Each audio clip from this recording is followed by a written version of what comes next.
Hello, নমস্কার। দিশারি driver centre তরফ থেকে প্রত্যেক গাড়ি ওনার বা গাড়ির মালিকদের জানানো হচ্ছে, দিশারির থেকে যারা ড্রাইভার নিয়ে থাকেন বা নতুন কেউ নিয়ে নেবেন চিন্তা করছেন, আপনারা অবশ্যই ড্রাইভার বুকিং করতে পারেন। কিছু শর্ত নিয়ম আছে, শর্ত আছে, নিয়মগুলো একটু মেনে চলতে হবে। পুজোর সময় নিয়মগুলো খুবই দরকার। তা আমি নিয়মগুলো বলছি। পুজোর দিনগুলি ড্রাইভার বুকিং করে ঠাকুর দেখতে গেলে আপনি রাস্তার মধ্যে নেমে গিয়ে ড্রাইভারকে গাড়ি পার্কিং করতে বলবেন না, সেটা সম্ভব হবে না। কারণ পুজোর সময় পার্কিংয়ের সমস্যা থাকে এবং পুলিশের ঝামেলা থাকে, আর অনেক রাস্তা বন্ধ থাকে, এটা বুঝতে হবে।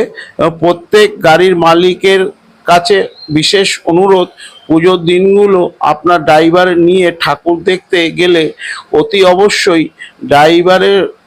ড্রাইভারের সহযোগিতায় আপনার গাড়ি নির্দিষ্ট পার্কিং স্থানে পার্কিং করে তারপর ঠাকুর দেখতে যাবেন। আপনার হয়ে গেলে সেই পার্কিং স্থানে চলে যাবেন এবং দরকার হলে আপনি আপনার গাড়ির মাইল ও ফুয়েল মিটার ছবি তুলে নিয়ে গিয়ে যাবেন।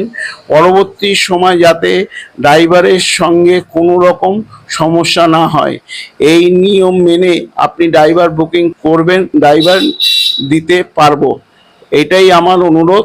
এবং আগাম প্রীতি ও শুভেচ্ছা শারদীয়ার সবাইকে জানাচ্ছি। সুস্থ থাকুন এবং সবাই ভালো থাকুন।